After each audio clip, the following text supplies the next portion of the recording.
96도 3376 이 판결은 우리가 흔히 말하는 10.22 군사 반란과 5.18 내란에 대해 대법원이 처음이자 마지막으로 정면에서 판단한 전원합의체 판결이야.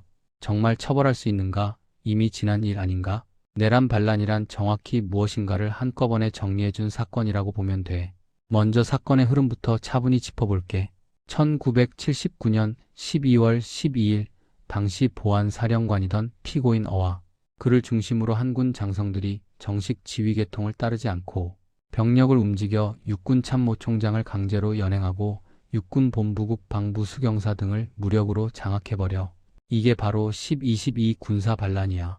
이후 이들은 군 지휘권과 정보기관을 장악한 상태에서 1980년 5월 전후로 비상계엄을 전국으로 확대시키고 국회의사당을 점령하고 정치인, 재야인사들을 대거 연행하고 광주에서 일어난 시민 저항을 공수부대와 전차까지 동원해 무력으로 진압하지.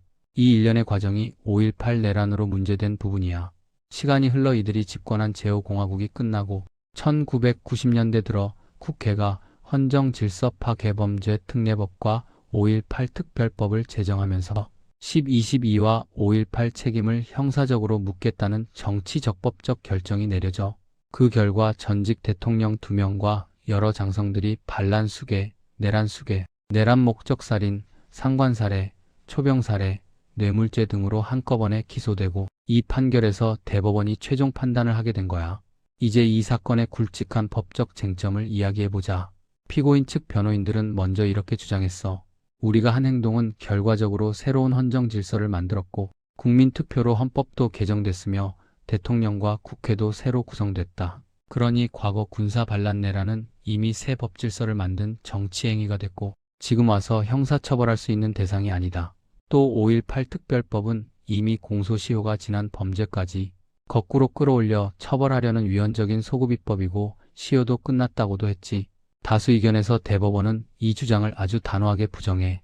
우리 헌법은 재헌 이후 계속해서 국민주권 자유민주주의 기본권, 보장법치주의를 근본 이념으로 한 동일한 헌법 질서를 유지해왔고 군사반란과 내란이 아무리 정권을 바꾸고 헌법을 고쳤다 하더라도 그것이 새로운 정당한 법 질서를 만든다고 볼 수는 없다고 못 박아. 다시 말해 폭력으로 헌법기관의 권능 행사를 불가능하게 하고 정권을 장악한 행위는 어떤 경우에도 용인될 수 없고 언제라도 처벌의 대상이 된다는 거야. 정치적으로 한때 수용된 것처럼 보였어도 그것이 형사 책임을 없애는 국민의 합의가 된 적은 없다고 본 거지. 공소시효 문제도 중요했어. 이미 10년, 15년이 훌쩍 지난 범죄들이었기 때문에 원칙대로라면